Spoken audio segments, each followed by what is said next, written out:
لومڑی اور سارس۔ لومڑی تو کنجوس تھی، لیکن اسے ایک دن خیال آیا کہ اس نے دریا کے کنارے میاں سارس کی دعوت کر دی۔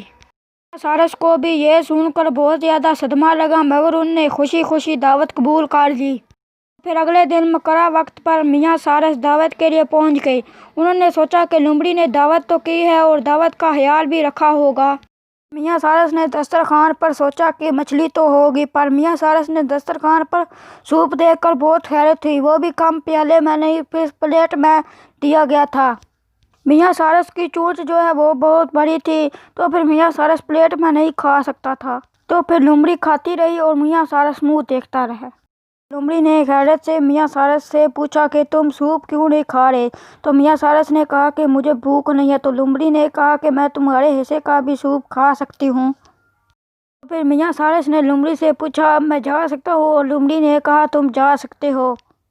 تو پھر میاں سارس نے لومڑی سے کہا کہ کل رات تم میرے گھر میرے ساتھ ناشتہ کرو۔ تو پھر لومڑی نے خوشی خوشی دعوت قبول کر لی۔